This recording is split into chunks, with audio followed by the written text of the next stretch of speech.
Good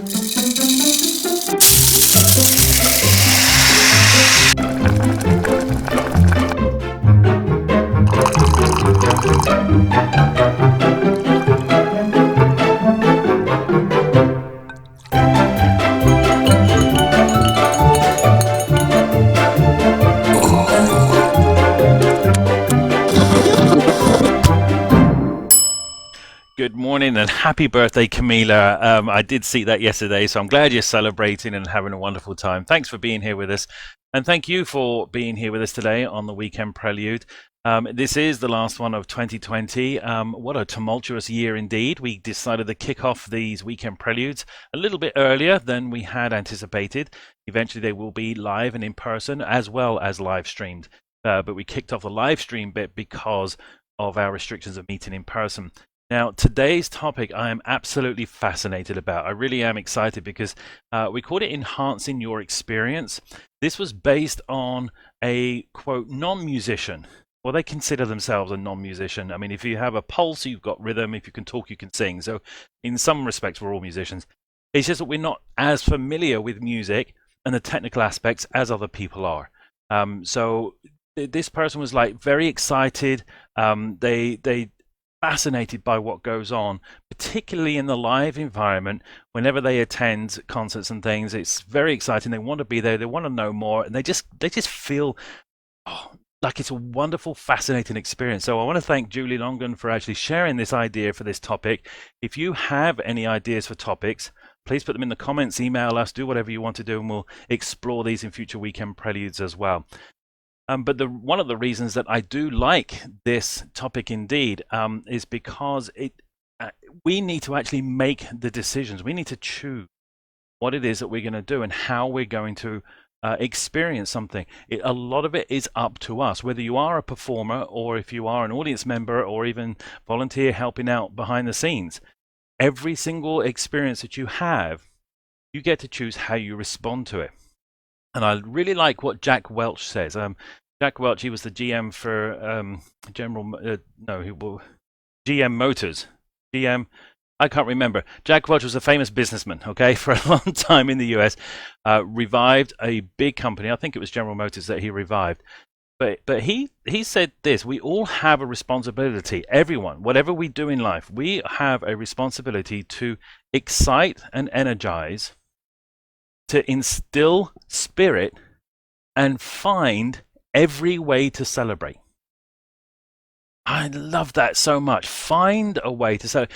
It's up to us how much we enjoy things and what we choose to do. So I wanted to explore how you can enhance your experience in a live music environment, why some people find it fascinating, and what you can do to make it even more fascinating for you. Again, as a performer or as an audience member, as a volunteer, someone on the sidelines, whether it's online, preferably in person, whatever environment that you associate with live music, you can choose to make it a better experience for yourself.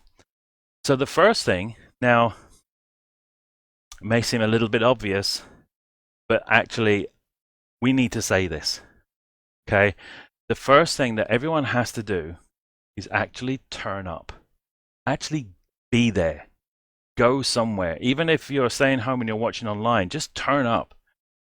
Our society has become so instant and so non-committal that often we miss things because we just don't bother anymore. Something happens on the morning or even an hour before we leave and we think, oh, I don't feel like it. Well, that's your choice.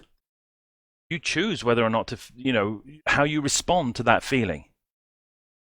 So the first thing to do to enhance your experience for anything, whether as a performer or as an audience member, is to actually turn up, attend, be there.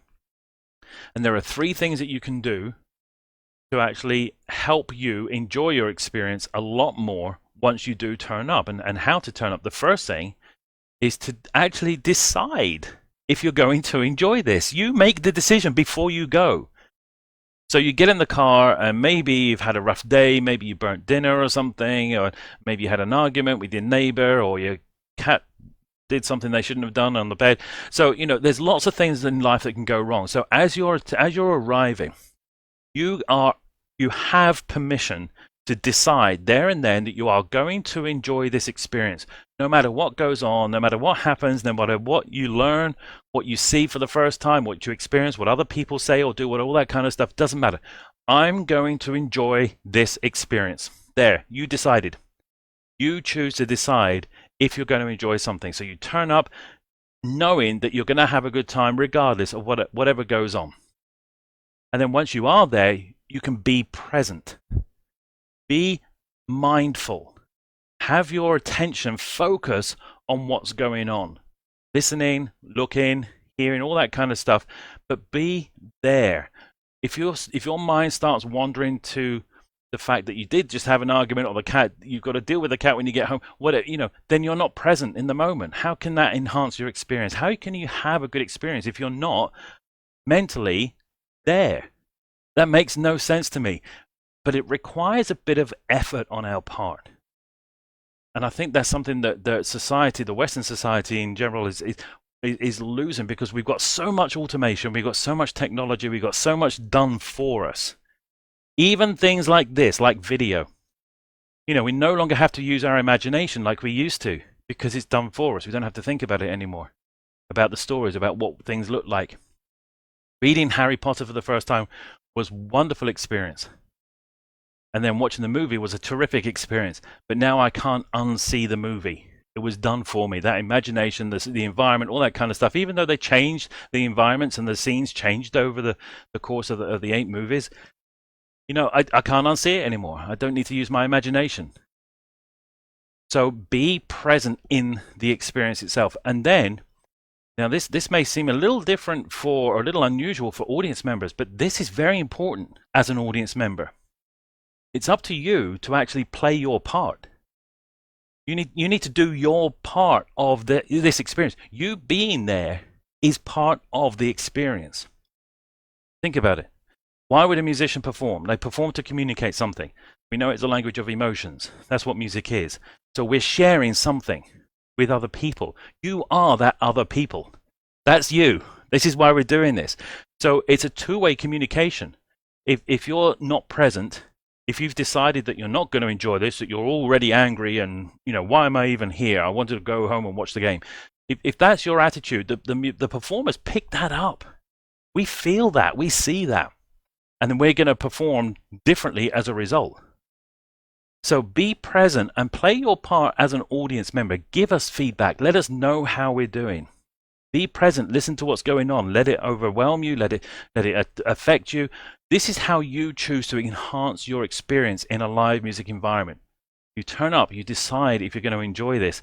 You be present, and then you play your part, whatever part that is, as a performer, as an audience member, as a volunteer. This whole experience, what other people are experiencing, you are contributing to just by being there. So you know what? Make it good one. All right, the second thing that you can do to enhance your experience is to actually watch and listen. Again, these are things that are disappearing now in our society. You use both your eyes, your vision, and your hearing. Your touch is actually also being directly affected by live music. Every nerve in your body is being hit by sound waves. This is why we're not huge fans of amplifying acoustic instruments, because now you've got the acoustic instrument and all the sound waves that come off of that, plus you've got the sound waves coming from the speakers, and that's just a little bit overwhelming for our physique, our physical bodies. So watch and listen to what's going on. You can watch and observe. So observe is watching and listening, but you can watch and observe the performers. That's an obvious one. You're there for a concert. If it is a sit-down concert, you've got performers, you're facing them. Watch them and listen to them. See what they're doing, see what's going on, listen to what they're doing. Try and focus your hearing on a specific performer. Try it. You can do it. And it's so fascinating when you start listening to just the tuba player, or just the bass clarinet, or just this particular flute player. Now, a lot of times it does get mixed up in all the melee of noise, of organized sound, but you can actually focus. So observe the performers. You can and should also observe, you should watch and listen to the audience, the people around you. You are part of the audience. Other people are probably watching and listening to what's going on as well. So if you watch and listen to the audience themselves, you can see how engaged they are. You can see what they're listening to. You can see what if they're actually focused on this, or if they've just got their head down. Even fallen asleep. It's happened. I've done it. I have fallen asleep in a concert. I'll admit it. Oh, it's embarrassing. But you know what? Sometimes in life, that's what we need. We just need that peace, that moment. Okay. So see what's going on, because the audience being there, just remember that the performers are picking up everything that's going on in the audience. You are part of that audience. So watch and listen to what's going on around you. And then the third thing to watch and listen to, some people find this hard. I've overcome any inhibitions I had about this, is to observe yourself. How are you behaving? Are you paying attention? Does it look like you're paying attention? Because if you look like you are, then it will help you to actually pay attention. I don't know if you've noticed this, but if you're not feeling very confident, sometimes what you can do is literally just realign your posture. Stand up straight, and all of a sudden you feel a little bit more confident. But you have to observe yourself, that you're feeling down and slouching and whatever else, before you can actually do that. So observe yourself. Am I paying attention? Am I watching? Am I listening? Am I present? Or am I thinking about work tomorrow? Am I worried about my daughter in her school? What's going on in your life? What are you thinking about? Observe what you're doing. So when you watch and listen, this will enhance your experience in a live music environment. Observe the performers, observe the audience, and observe yourself and what you're doing. And then finally, this is the most fun one. You are allowed, and in fact, I think you should, let go. Not quite frozen, let it go, but let go, all right, of any inhibitions. Just, you're there, you're probably in a confined space. You may be able to wander around and get a drink and something to eat and whatever else. Prefer you not to chat during the music itself. But if you're in a sit-down concert, you can't go anywhere. You're stuck. So you know what? Let go of everything and just enjoy what's going on. So if it gets exciting, if the music itself gets exciting or calm or anything else, choose to enjoy it. Remember the decision that we made before we got there? We're going to decide that we're going to enjoy this experience throughout the live music experience. It's your choice whether or not you're going to engage in this excitement. Even if the music is calm and mellow and gentle, it can still be exciting. You can still get the goosebumps. In fact, Elgar's Nimrod from his Enigma Variations. Elgar is a composer. Nimrod is the name of a movement of a tune inside his big piece called Enigma Variations. It's beautiful. It is soft, it is gentle, and it's the most spine-tingling thing out there if you let it. If you let go of your inhibitions and you let that piece of music just put the hairs up on the back of your neck or your goosebumps on your forearms or something like that. So choose to enjoy the experience. One reason why many people don't, they choose not to, is because they're worried about what they look like. They're worried about their image. They're worried about what other people think of them. Don't. Oops, this one is worry less about opinions. Okay. Camila, I have to put that in there. Worry less about opinions. This is another reason to let go. Another way you can let go and enhance your experiences. Don't worry what other people think. They've got their own issues going on. If they've paid a ticket or they're going to donate to be there and enjoy this experience, it's their problem if they have chosen not to. Don't let that spoil you. If you want to enjoy this, then go ahead and enjoy it. You are allowed. In fact, half the time it's the only way the performers actually know that they're doing a good job is when you let them know. So don't worry about what other people think. Let go of those inhibitions. And then finally, I hope this bullet point's there. Yes, show that it's okay to celebrate. So you can actually do something to show that it's okay to celebrate. Do you remember Jack Welch said that? And thanks, Jeff. Jack Welch was the CEO of GE, General Electric. I knew there's a G in there somewhere. So he said you've got to find every way to celebrate. It's a thing. It's an action. Find a way to celebrate. And once you do, you can actually demonstrate, you can show that it's okay to celebrate. Meaning, if somebody plays a little solo in a piece, think of the jazz environment. If somebody does a solo, usually at the end of the solo, people applaud in the middle of the music. Why don't we do that in the classical world? Don't understand. If somebody does something well, let us know. It's okay. And if someone tells you to shush, then you can turn around and say to them, didn't you enjoy that? Didn't you like that? Or whatever, you know. Don't have to put them in their place. You don't have to be nasty about it. You can respect the fact that they want a different experience to you, and that's okay. But it's okay to celebrate what's going on. It's okay to cheer, to jump up and wolf whistle and all that kind of stuff. I'm doing some drive-through concerts right now, so everyone's in their cars and honking those horns at the end of the piece or even in the middle. It's awesome. It creates such a wonderful experience. That's because you let go of those inhibitions. You have permission to do that. Hopefully a conductor or a leader of the group or somebody will tell you it's okay to celebrate. They'll indicate that it's okay to behave a certain way. So you know what? Just let go. And those, my friends, are the 3 things that you can do to enhance every single live music experience. And I can put my hand on my heart and share with you that if you do that, you will find almost every live experience absolutely fascinating.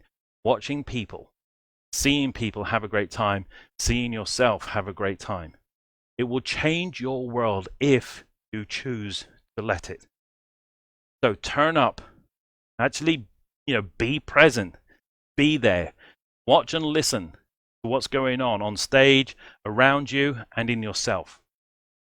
And then just let go. Okay? Enjoy the experience, choose to enjoy it. Don't worry about what anyone else thinks, because you can talk about that afterwards. It's always fascinating to have those conversations after a concert. And then it's okay to celebrate. Find a way to celebrate and then go celebrate it. Okay, you can applaud, you can cheer, you can wolf whistle, you can even go for a drink in the bar afterwards. Whatever you choose to do, celebrate somehow that wonderful experience that you just had.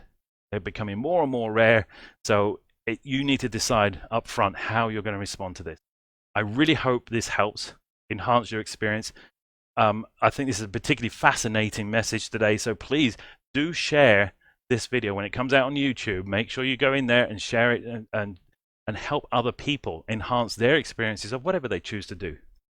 Obviously, we're talking about live music. It can be applied to absolutely anything. So there we go, Camila. I think that was a strong message for the end of the year. I hope you got something out of that as well. And so let's wrap up. I'm going to hand back now to Camila.